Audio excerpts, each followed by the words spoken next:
We are not told whether Jesus was performing some other miracles before this. But I'll try to show you something right from verse number 1. On the third day, there was a wedding at Cana of Galilee. And Jesus' mother was there, and both Jesus and his disciples were also invited. Right? And this is happening, what we're going to read about right now, is happening on the third day. Okay? Jesus' mother is there. And Jesus is also invited together with his disciples. But it is also believed that these were not all of his disciples. Because we then have to go back and find out whether there was any other miracle that Jesus performed. Remember when they caught a multitude of fish? Okay? Okay? Okay?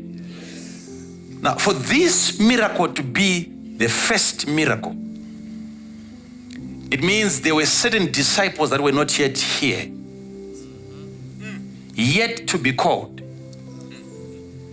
Which means Jesus had not yet performed that miracle of a great drought of fish. For this one to be his first miracle. Because that one, when they caught a multitude of fish, that was a public miracle, and even people were invited to come and assist. So this could not be the first miracle if he had done that before. But it is believed that he was invited together with few of his disciples. Not all of them were there.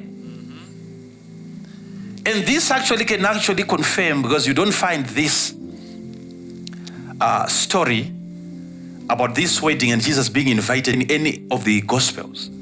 You find it in the book of John. Okay. So Jesus is invited to the wedding party together with some of his disciples. Okay. So he's coming to that wedding, and something happened on the third day. Let me just clear this mist before we can proceed. Jesus was not invited on the third day, and the wedding was not there on the third day. Remember, the Jewish weddings, they would take 7 days. That's 1 week. Okay? They would take 7 days just going through the procedures before you can finally be confirmed as husband and wife.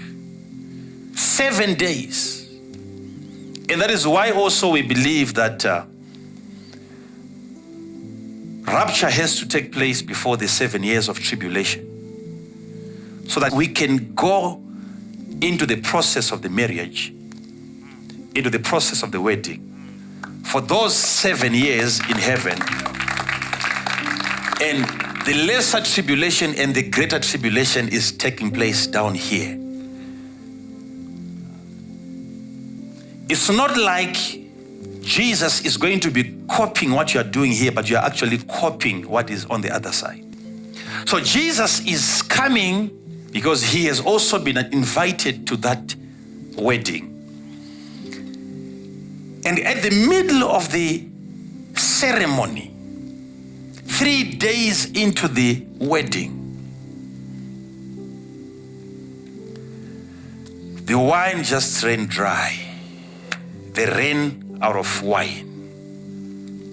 And Jesus is there. What are you going to be telling those people out there? You have to go out there and tell them what you hear and what you saw. What you heard and what you saw. So you are here to see and to hear. We still have maybe 4 days to go. There is still 4 days to go. And on the 3rd day, there is no more wine.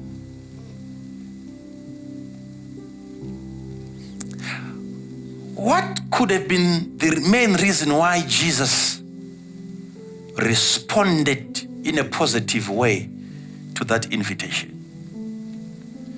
As busy as he was, coming to die for humanity, and you think of holding your own wedding and you invite Jesus, and Jesus looked at the invitation and he said, I'm coming to something that is going to last for 7 days. I don't believe that Jesus would have responded to that invitation unless there is a spiritual connotation to that wedding. There has to be some kind of a significance. Jesus invited to a wedding and he is coming. There must be something special about a wedding. He's not coming because he favors you. He's coming because of what your wedding resembles.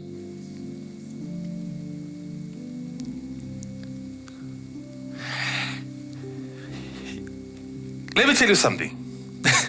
Jesus coming to that wedding is not coming to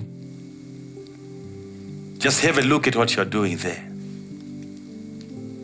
Because he understands that there cannot be a wedding without the bridegroom.